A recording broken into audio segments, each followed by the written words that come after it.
মাননীয় সদস্যবৃন্দ, আসসালামু আলাইকুম। দিনের কার্যসূচি শুরুর প্রাক্কালে আমি আপনাদের সামনে কিছু বক্তব্য উপস্থাপন করতে চাই। বিসমিল্লাহির রহমানির রহিম।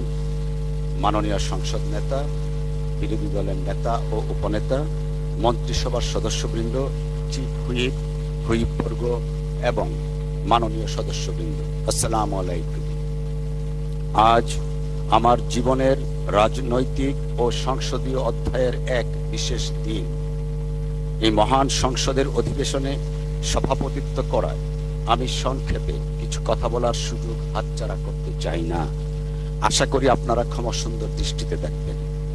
মাননীয় সদস্যবৃন্দ, মহান জাতীয় সংসদের ডেপুটি স্পিকার হিসাবে দায়িত্ব গ্রহণ করতে পেরে আমি অত্যন্ত সম্মানিত বোধ করছি।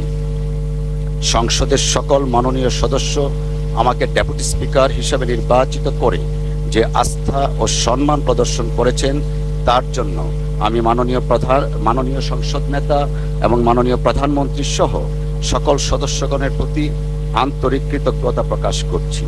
একই সাথে আমি কৃতজ্ঞতা প্রকাশ করছি নেত্রকোনা 1, কলমাকান্দা, দুর্গাপুর এর জনগণের প্রতি, যাদের সমর্থনে আজ আমি সংসদ সদস্য হতে পেরেছি। সম্মানিত সদস্যবৃন্দ, আমাদের জাতির ইতিহাস শুরু হয়েছে ত্যাগ ও সংগ্রামের মধ্য দিয়ে। মহান মুক্তিযুদ্ধ আমাদের স্বাধীনতার ভিত্তি। সেই যুদ্ধে লাখো শহীদের আত্মত্যাগ এবং বীর মুক্তিযোদ্ধাদের সাহসিকতার ফলেই আমরা স্বাধীন বাংলাদেশ অর্জন করতে পেরেছি। এই পবিত্র সংসদ থেকে আমি তাদের প্রতি গভীর শ্রদ্ধা নিবেদন করছি। আমি গভীর শ্রদ্ধার সঙ্গে স্মরণ করছি শহীদ রাষ্ট্রপতি জিয়াউর রহমান সমগ্র জাতিকে যুদ্ধে ঝাঁপিয়ে পড়ার আহ্বান জানিয়েছিলেন।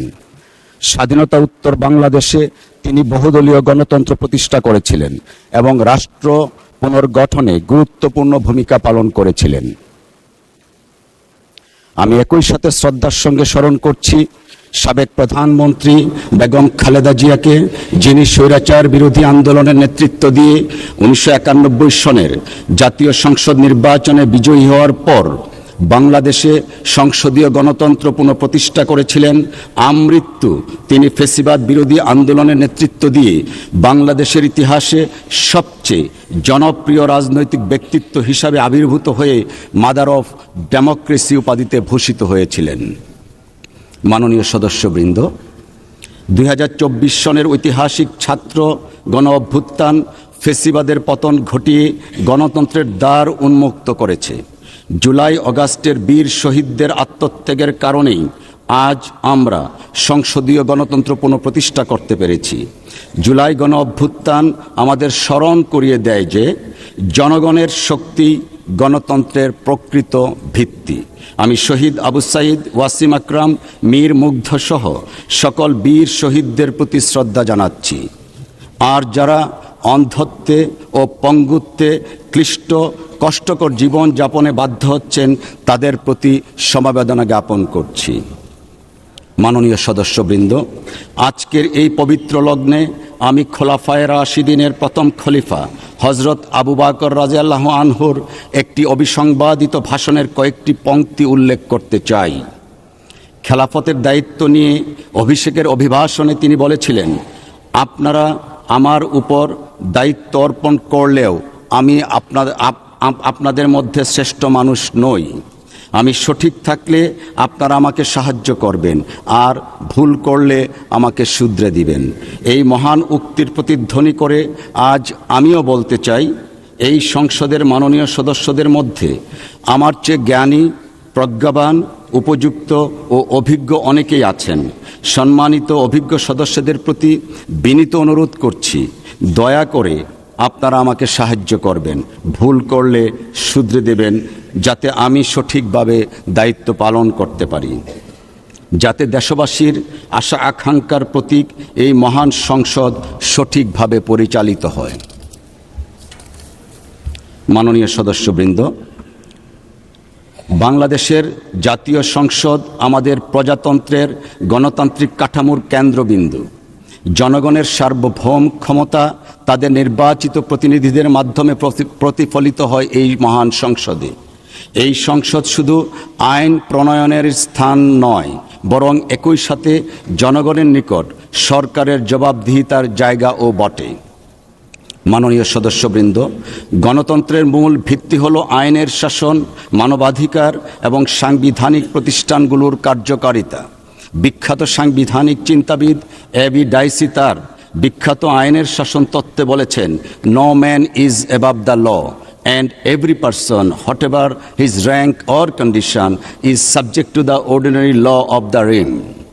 তার এই নীতি আইনের শাসনের সার কথা। আইন সকলের জন্য সমান, সরকার কিংবা জনগণ কেউই আইনের ঊর্ধ্বে নয়।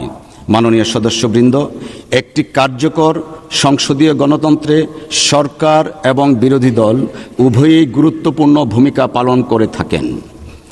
সরকার জনগণের দেয়া ম্যান্ডেট অনুযায়ী রাষ্ট্র পরিচালনা করে এবং উন্নয়ন নীতি বাস্তবায়ন করেন। অপরদিকে বিরোধী দল সংসদের ভিতরে সরকারের কর্মকাণ্ডের গঠনমূলক সমালোচনা, বিশ্লেষণ, পর্যালোচনা এবং জবাবদিহিতা নিশ্চিত করেন। সরকার ও বিরোধী দল উভয় মিলেই জনগণের প্রতিনিধিত্ব করেন। গণতান্ত্রিক ব্যবস্থায় বিরোধী দল সরকারের প্রতিপক্ষ নয়, বরং তাঁরা গণতন্ত্রের অপরিহার্য অংশ। একটি শক্তিশালী বিরোধী দল সংসদীয় ব্যবস্থাকে আরও কার্যকর এবং বিশ্বাসযোগ্য করে গড়ে তোলেন। জাতীয় স্বার্থে সমগ্র সংসদকে ঐক্যবদ্ধ ভূমিকা পালন করতে হয়।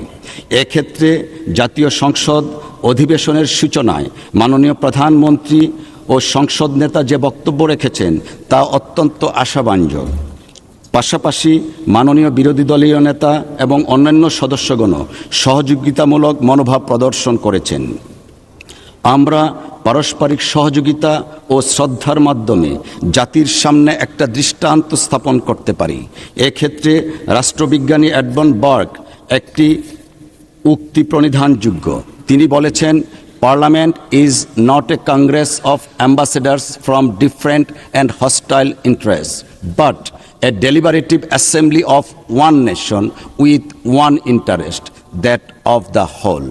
মাননীয় সদস্যবৃন্দ, এই সংসদের ডেপুটি স্পিকার হিসাবে আমি মাননীয় স্পিকারের নির্দেশনা অনুযায়ী সংসদ পরিচালনায় মাননীয় স্পিকারকে সহযোগিতা করব।